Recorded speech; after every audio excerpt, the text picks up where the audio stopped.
Gloria Battisti has been cancer-free for a year. Her colon cancer was detected in its early stages and removed. Last week, I came from my year later follow-up with a colonoscopy, and that went beautifully. Colon cancer is the #2 cancer killer of men and women in the U.S. Other than family history, there are few risk factors. Most Americans where the diagnosis is made, they have no risk at all. It's just they're getting older. Some health experts say screening is the answer. Studies show the number of deaths from colon cancer could decrease drastically because when diagnosed early, the disease is curable. What we're talking about in this situation with the screening test is picking up the cancer before it occurs in the polyps. And literally we can prevent Americans from ever even having to mention the word to them that they have cancer. Still, too many people are not screened for colon cancer, and Medicare doesn't help pay as it does for mammograms, for example. But legislation is pending that would change that. The overwhelming evidence, in fact, is beyond dispute that colorectal screening saves lives, saves money, and should be included in the Medicare system. If we can have success with this fight, we can cure the #2 leading cancer killer in the United States. Wouldn't that be a miracle? Wouldn't that be a miracle? I'm Mary Norton reporting.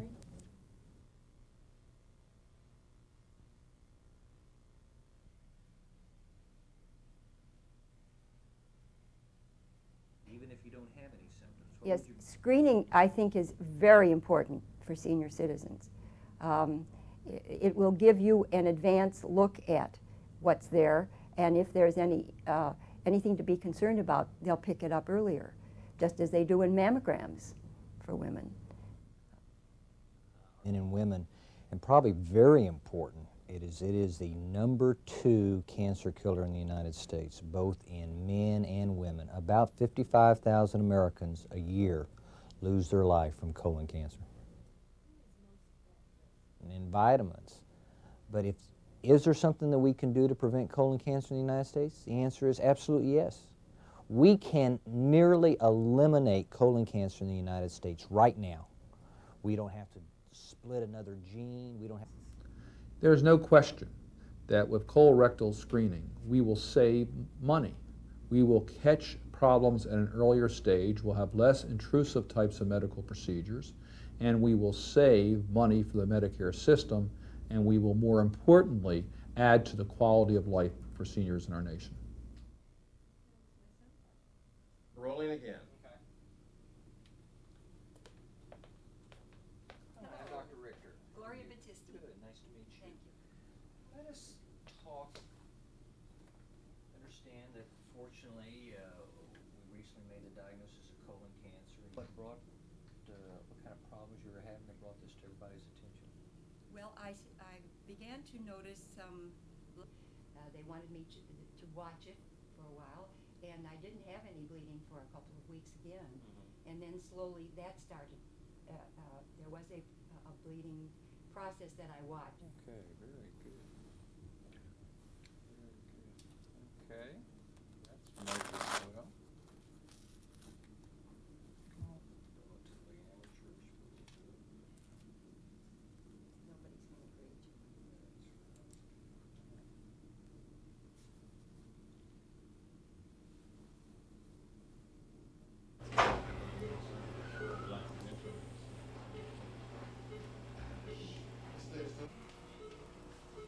grade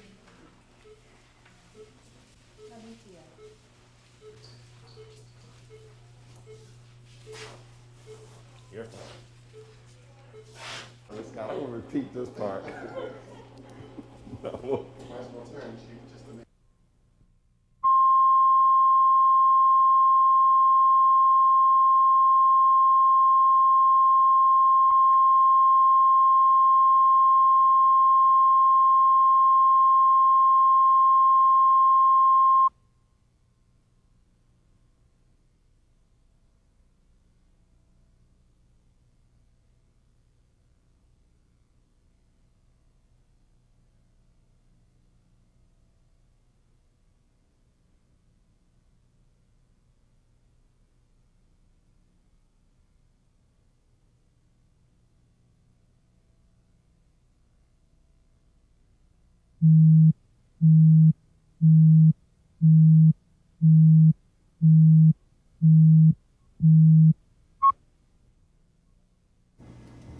Research conducted at Duke University for the Agency for Healthcare Policy and Research found a major stroke risk could be cut in half with increased use of the drug warfarin.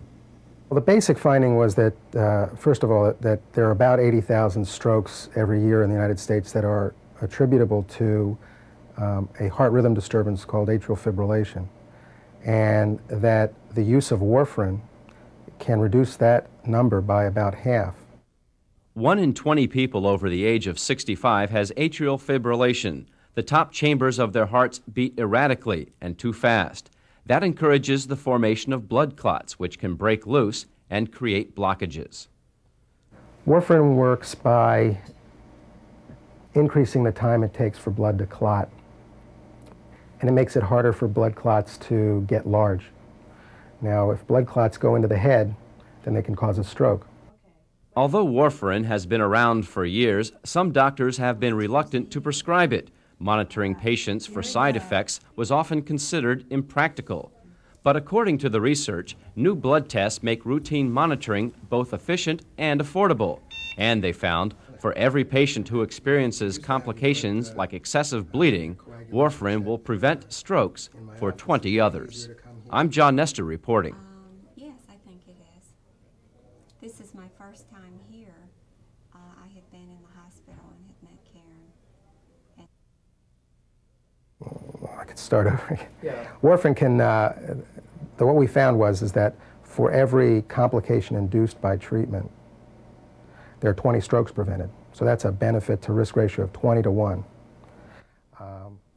Doctors worry a lot about that one bleed. We can minimize that. Or slow blood flow, such as in the area of atrial fibrillation. In atrial fibrillation, the top chambers of the heart are beating very quickly and erratically, and the blood doesn't flow very smoothly in that area, and clots can form. So warfarin reduces the tendencies for clots to form so that clots won't have a chance to go from the heart into the head and cause a stroke. So how pervasive is the current use of warfarin, and I had some Brussels sprouts. Brussels sprouts? What night did you have your Brussels sprouts? I think it was Tuesday. Tuesday night. Okay, well, we'll see if it shows up today in your blood work. All right, here we go. You're going to have a poke. Let's get some blood from you. So were you able to stay away from turnip greens and collard greens and Brussels sprouts this week? See, I'm sorry, I forgot, and I had some Brussels sprouts. You had some Brussels sprouts. All right. Okay, we'll see if that shows up. Which night did you have your Brussels sprouts? I think it was Tuesday. Okay. You know, it's really hard sometimes to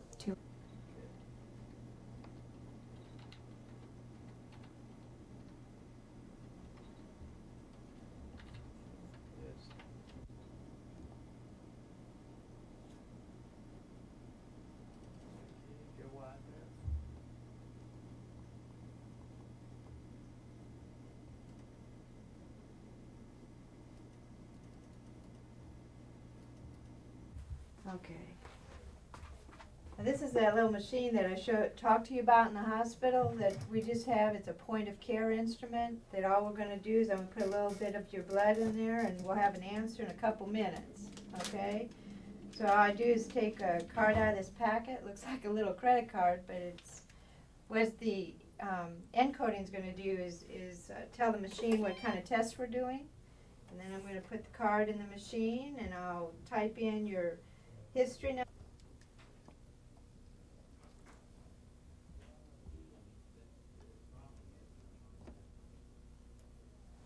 Okay, 1 second before you drop that.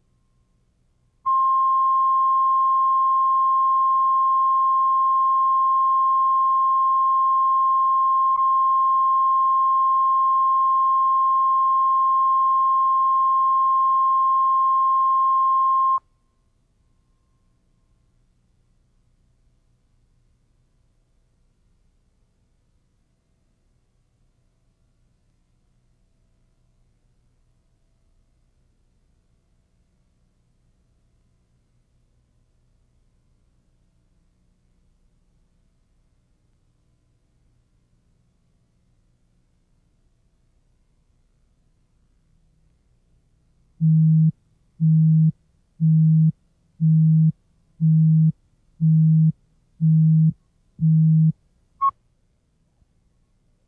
it's a beautiful day. Isn't it gorgeous? Nice out here, huh? Every Saturday at 11 a.m., Ginny Tote comes to visit her friend, 79-year-old Vivian Kelly. Ginny's a volunteer with the organization LEADA. It stands for Love's the Answer.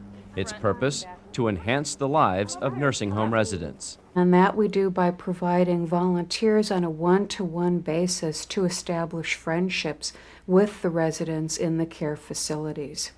Volunteers are interviewed, then paired with residents. Before long, the matches turn into friendships. Boy, I just love her.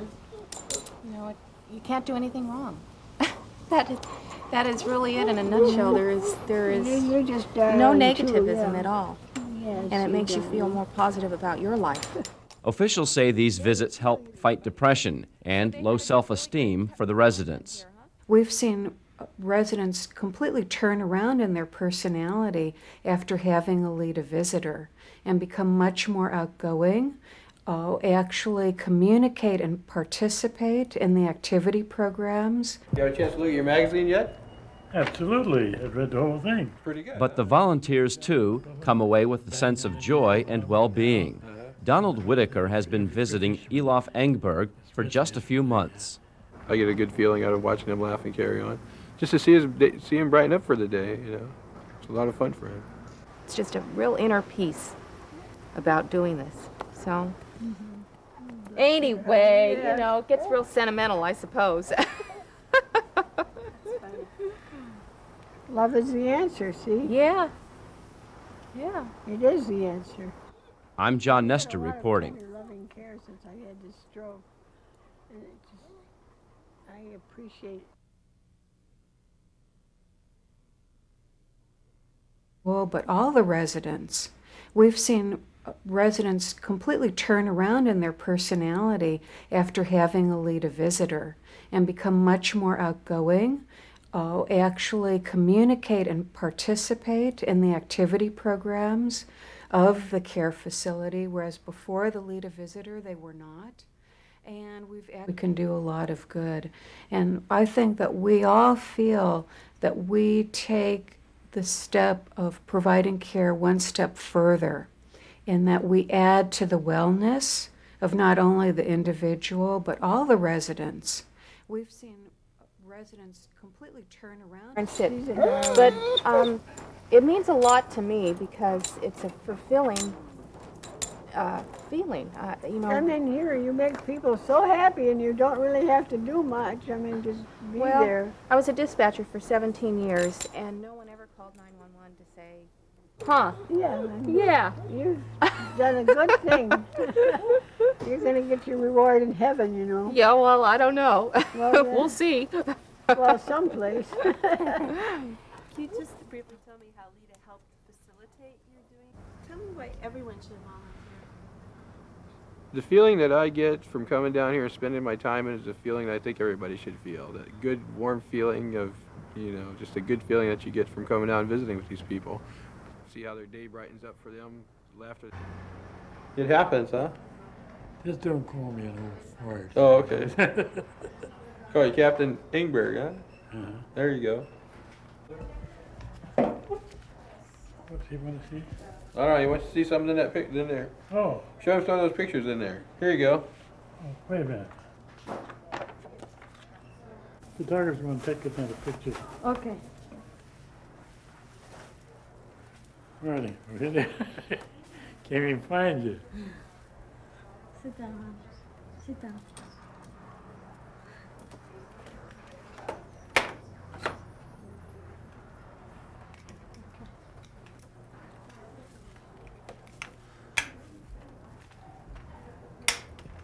We ready? Yeah. Shall I get up? You want me Stand to up? take him? Okay. Here you go. You want to get in the picture? Yeah, say bye. Huh? Say bye. Or Snappy, let me know. Fix us up, huh? Huh? You'll fix us up, huh? All right. All right. Bye. See ya. How was your ankle? Yeah.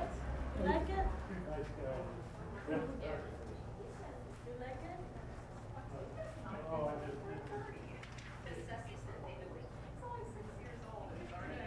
Right away. Gosh, that's great. Well, they have all those wonderful spots in Hawaii to go, you know, the Yeah. church. So everybody was there? Almost everybody except John John. was there for your Oh, that was nice. What a good little birthday party, huh? Yeah, Joan's girl is home from college, so she'll be over when Yeah, when does she have to go back? Pretty soon, I would imagine. Pretty soon, yeah. Yeah, because they're starting school at the end of the month. Yeah, here. she has 5 kids. Well, you know, I told you, two are hers, 2 are his, and 1 is theirs. Sounds like a movie with Lucille Ball. Remember that one? Yours, Mine, and Ours, I think. Gosh, well, that was good. So, but they're all in college, and they're all doing 4-point averages. Oh, my. And Jenny has a full scholarship, you know. Oh, wow, that's So very it's- good, Viv. It's wonderful to be able to brag about your Oh, grandchildren. you bet. You bet. I would think so. You know, when they have divorces, Carolyn, That Carolyn's happens. husband doesn't contribute to the kids, you know. I mean, Mike is a real bright, and he should Bright yeah, ones. one of the good ones. Wouldn't that be something? Yeah, he should, you know. Yeah. It's a shame not to. Well, if you have that talent, you bet. Why not? But of course he's gonna get along anyway. Takes a lot of dedication and everything. He'll be proud of it. Hi, Al. How you doing today? Hi, sweetheart. Good There, boys. That's a good boy. Yeah, you guys, you just stay here and visit with Viv. Yeah. She can take her I feet can off, put and my feet on you. you always I like to do that. I do. I love to put my feet on both of them. That's great. Yeah, there you are. There you go. Yes, you're so warm. Well, that'll be and nice if you're going to soft. the museum. What's showing there? Do they have a I don't special? know. I'm not up on modern art very much, but Carolyn wanted me to see the museum. I think.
Okay, now just by sorting through these things, we should be able to throw out a fair amount of it. A lifetime's accumulated belongings can be overwhelming, even for those with no plans to move. But how do you decide what's treasure and what's trash? This is from 1981. I think we can probably throw that away.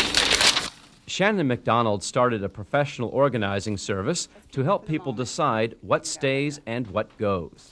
They make the decision. I think a lot of people are afraid of this process for fear I'm going to bring in a backhoe and clean out the entire house and leave. And that's not the object. The object is for them to achieve whatever it is they want to achieve. And I attempt to help them do that. One of the first steps is to separate things into categories, then determine what's really necessary. Some items can even be sold for extra cash. This recent widower moved from a house to a 3-room apartment. Still, he has plenty of space. He says he's glad he called Clutter Be Gone before tackling the move himself. All the boxes were stacked one on the other, and all the furniture was pushed in the corner. It looked to me like it was an insurmountable problem, and I didn't know how to start. McDonald tells customers there's no amount of clutter she hasn't seen before, In fact, the hardest part of the process can be admitting you need help. I'm John Nestor reporting. So that we can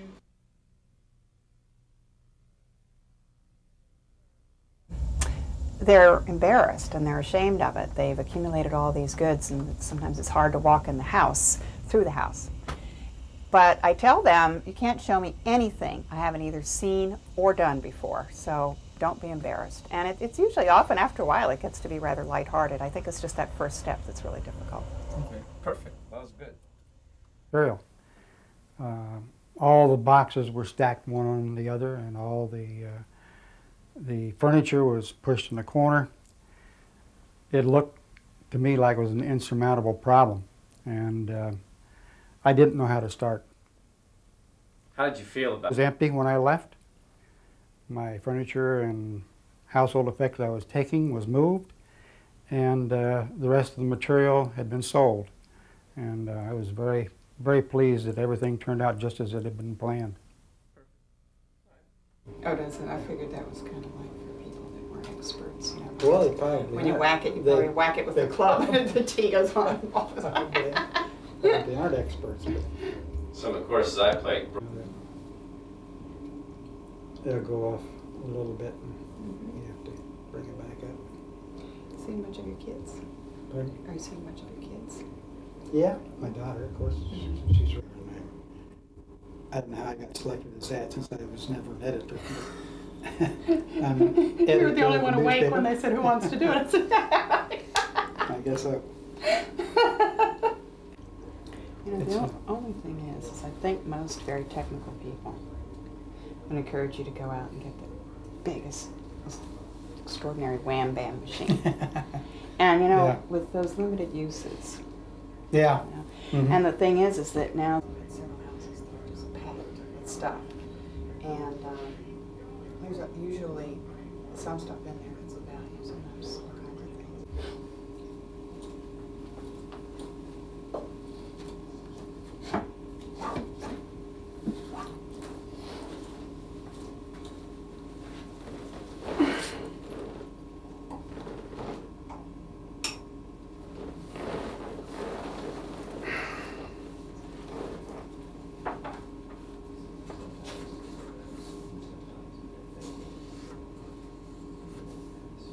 Talk? No. These are old notes. Knowing the client, I would throw them away. Old tag, I throw that away.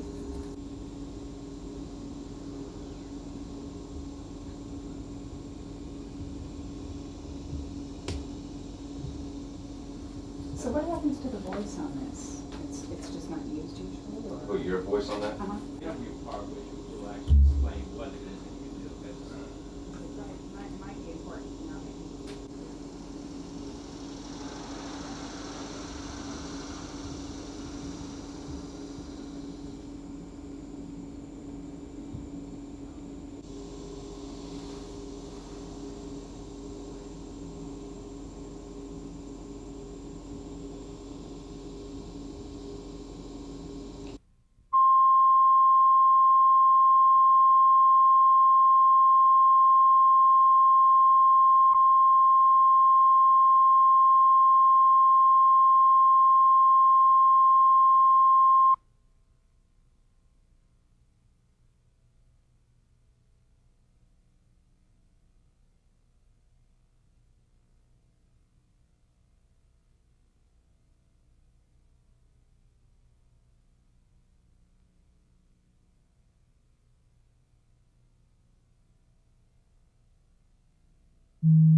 Aging experts have long advocated housing that will allow people to age in place, including people with disabilities. Increasingly, builders are responding, opening the door for accessible housing. Fairland Manor is a brand new barrier-free townhouse development. The electronics are from the Leviton Manufacturing Company's Universal Design Series for Independent Living. I could sit here and control every light and every switch in this house and not have to get up. quite literally control lights in the bathroom, living room, ceiling lights, doors, etc. There's no door on the shower, and controls are out of the spray. Bathroom lights with automatic sensors promote safety, energy efficiency, and convenience. Under the kitchen sink, there's enough room for a wheelchair, and you don't need strong hands to turn on the faucet. Although many such features have been available, builders have rarely incorporated them into their designs until now. As a population, we're getting older. The age group 65 and older is the fastest growing segment of the population. And as their abilities change over time, their needs are going to change. So housing needs to adapt to accommodate that. Experts predict demand for accessible housing will continue to surge. Fact is, in the next 15 years, the 65 and older population in the U.S. will increase 22%. I'm John Nestor reporting.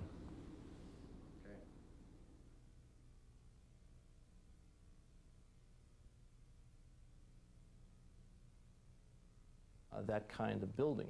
So it's really up to the builder. The products are there. It's just getting the word out to the building community that these products are available for the physically challenged and disabled people. The biggest one is adaptability. You know, what we advocate, and I think this is a good example of it, is a house that really can change with your needs, with your changing needs over time. Ideally, a house that would last for the lifetime of a family. And, you know, family is going to change over time. You'll have young children, they're going to have a certain the consumer. Our experience is that builders are going to build what people ask for, or at least what they perceive to be the demands of the marketplace. And if we can convince consumers that a lot of these features just make good sense and can be done in an attractive, highly marketable way, then builders are going to build it. So. How's going on?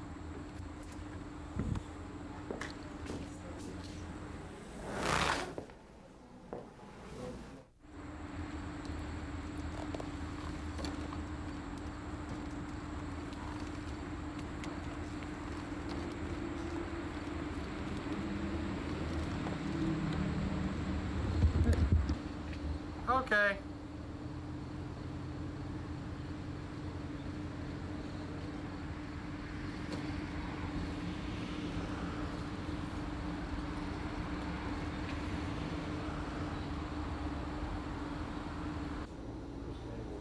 Yeah.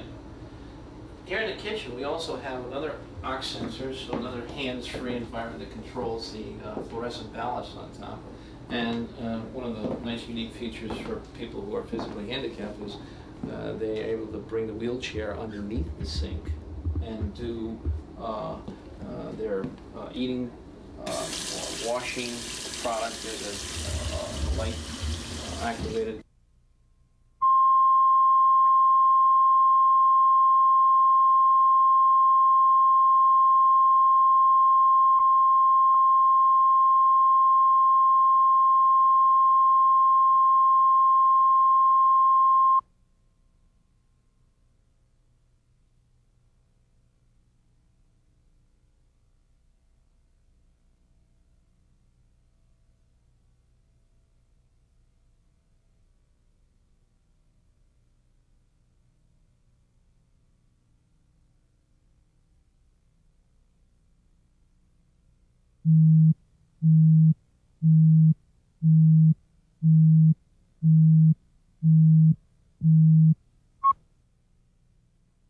Sunday morning, Mama would get up, she'd make a big breakfast.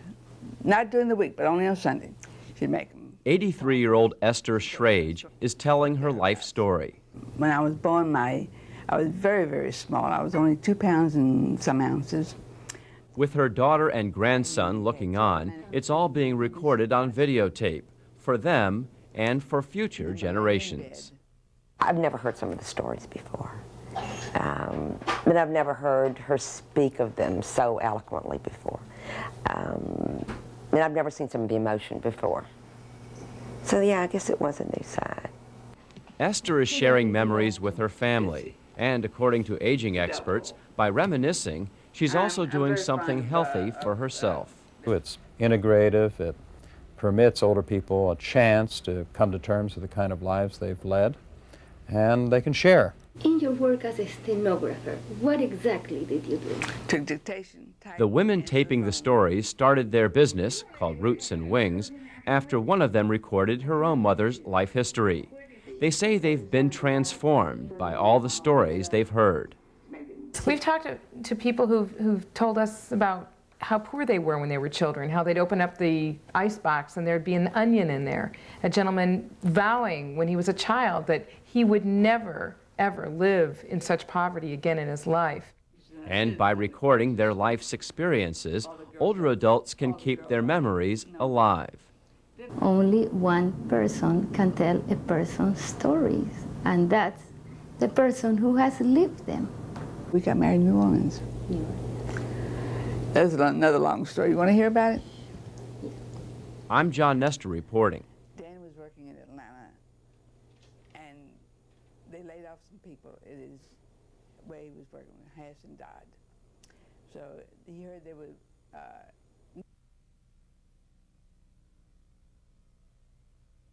children, and I want Jeffrey's children to know who that granny is, you know, that my kids talk about so much.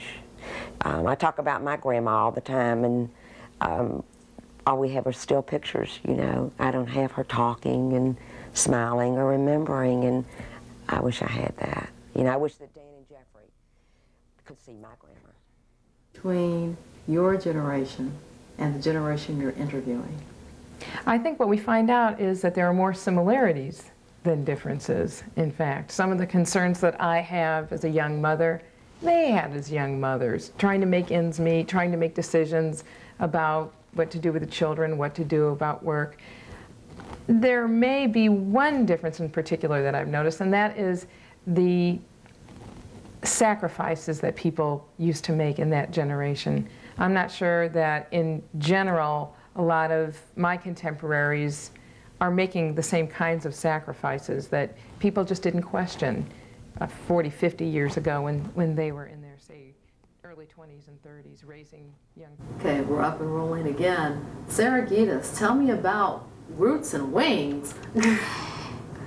Roots and Wings is the most meaningful job I ever had in my life. It all started when I decided to record my mother's story. It was so powerful. It meant so much to all these people who thought I was a little cuckoo for sitting down with my mother for a full week and watching her roll her eyes up every time she told me how she fell in love with my father after knowing him for one day. I said, this has to be turned into something. But I'm through with that. You're through with this. I'm What through are with your wishes for the future? You know what? If I can go to work, if I can play cards, if I go to lunch, go see Alfred, that's all I care about now. And stay healthy. I just want to stay healthy. Because every week is another crisis, you know. All the girls I know now, they're not young, and they all have little picadillos, you know. And if we can just stay healthy and do what I'm doing now, I'm going to live to 94. I told my kids that. They're going to put up with me till 94. I'm going to live by myself, do what I'm doing now, drive my own car. I think I am anyway. I'm going to. I really am. Thank you. Thank you.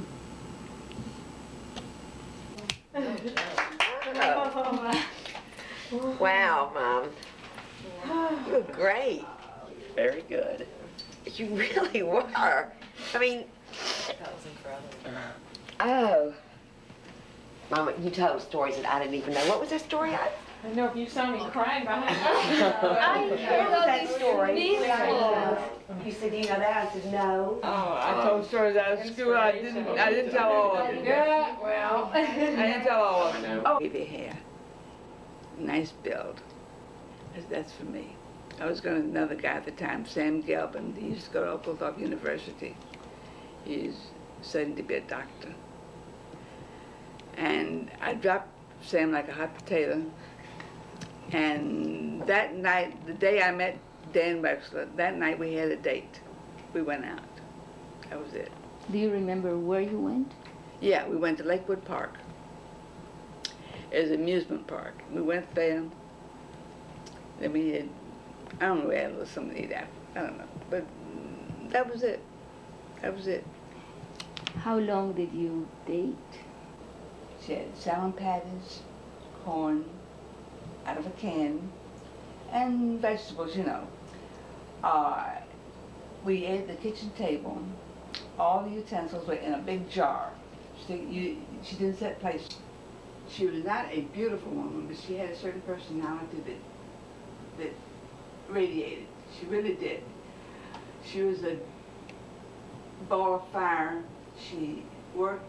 She came home 5 o'clock. Dinner was on the table at 5:30.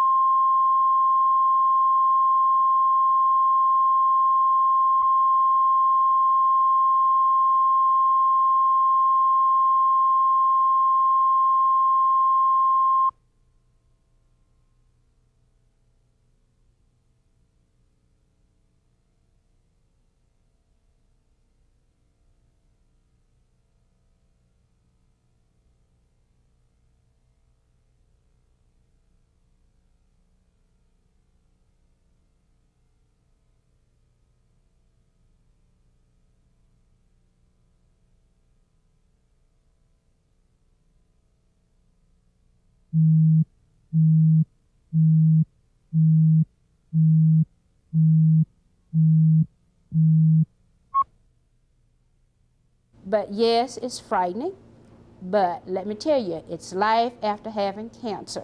You can survive. It's really up to you. Words from a survivor, trying to prevent others from waiting until it's too late.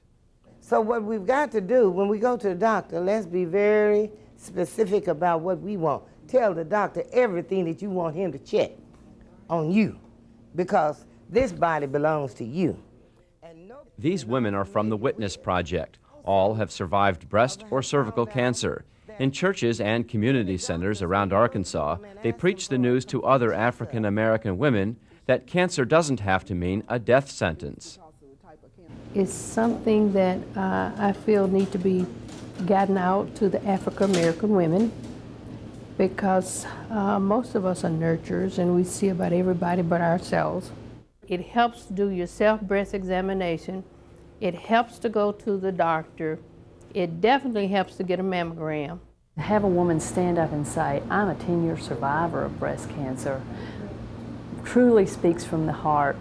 It provides a very credible person and messenger, and the message and the words that they speak are considered in a different light.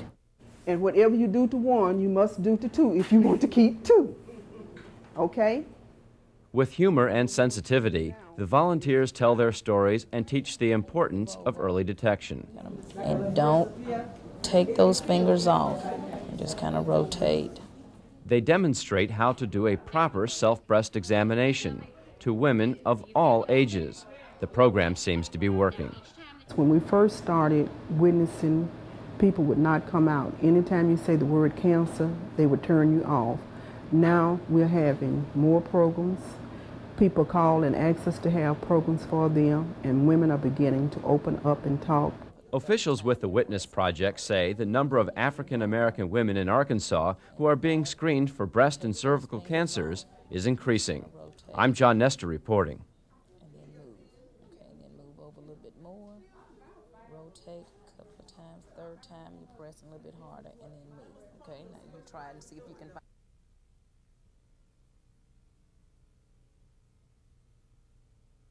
Sense, but they'll get you one-on-one and ask questions. And we're getting to younger population. We haven't reached everybody, and I don't think we will reach everybody, but we are shooting to do the best we can.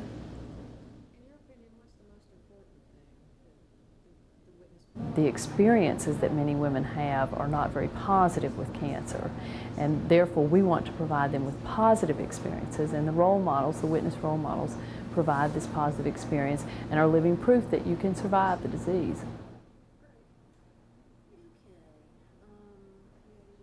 Because we don't see it that way, and we're not truly educated. And I don't want anyone to go through the things that I had to go through with. And I feel like by sharing my experience with them, it's some things that they can learn from that, and they won't have to go through that, because no one knows what it's like until you actually walk in the shoes. Brinkley is a lay health educator. Alice White from Helena.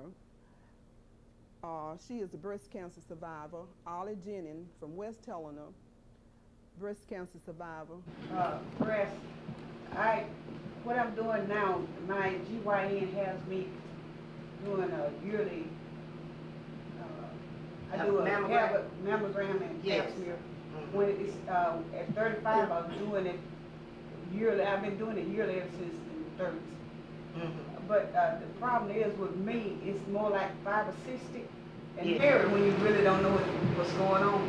And so I went to GYN, and he was telling me that, and you know, to have a mammogram. It beats fast. Yeah, so and that's what I'm saying. Nobody knows what kind it is. The only way you know is by having it diagnosed by a doctor. And the only way you can have it diagnosed by the doctor is go. Yes, it is expensive. You know, even though I had insurance, that 20% deductible I had to pay was kind of expensive when you don't have a whole lot of money, you got one income. But I always said this, you know, you can't get something that I don't have, but if I got $5, I'll try to give you $2 of it. And I'm still paying those bills now. It's moving. Yeah, right there. And it feels just like this. I would get your doctor. You want to try it?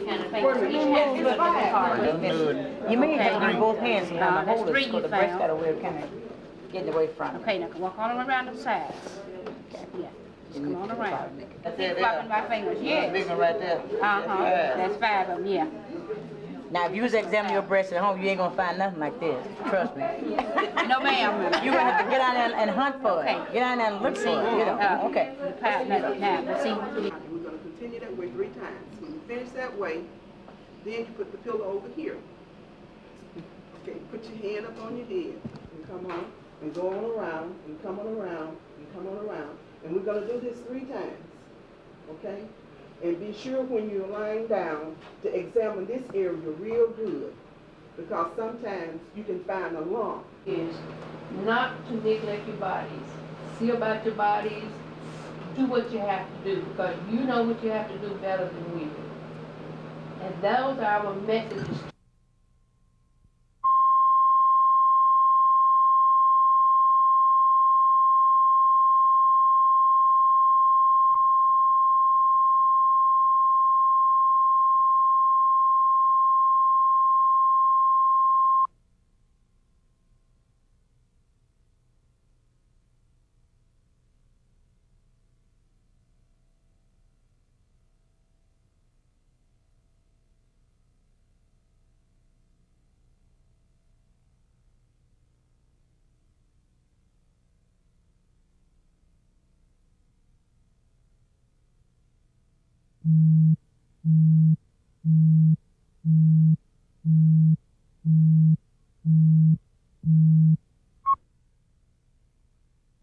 Free screenings for depression will be offered at more than 2,000 senior centers and other locations nationwide.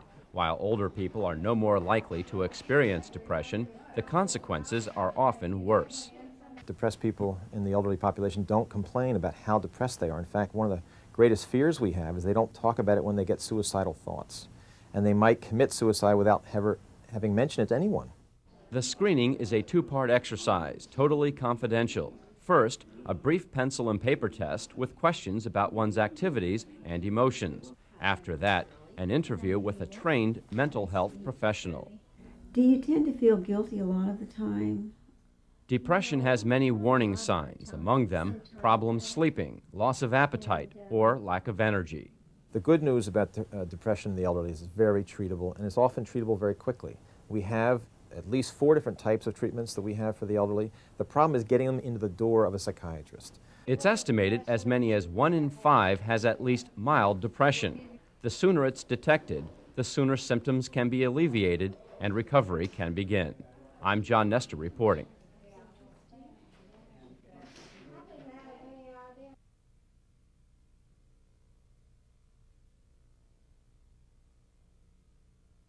And the run-of-the-mill depression is small d. And the sadness that we feel any morning, we don't feel like going to work, or we've been overworked or tired, that's normal depression. But when it's persistent day after day, and it starts interfering with our activities of daily living, stopping us from doing things with our friends and our family, then it has the possibility of going on to the big depression. Motivation decreases are another example of that. People just don't want to see their friends, don't want to talk to their family. In the case of an older person, don't want to see the grandchild, and don't get the same kind of joy. You don't see the smile, the light in their eye that normally would happen whenever the great-grandchild or the grandchild comes over. They're the kinds of symptoms we look for. And I know that isn't good, but I just couldn't make myself do it. So I think maybe getting active at the center will help me more. Are you sleeping okay? We'll help you. I find that if I'm around people, you know, and am active, that I do feel better, really. With a lot of the people here and work at the center, I volunteer here, and that sort of brings me out of that state of depression.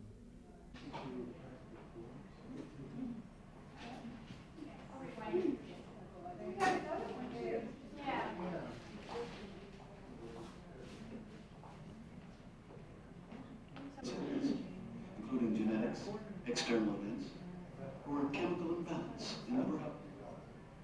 Antidepressant medication, when taken properly under the doctor's care and for an adequate period of time, helps correct this chemical imbalance and is very effective treatment for clinical depression.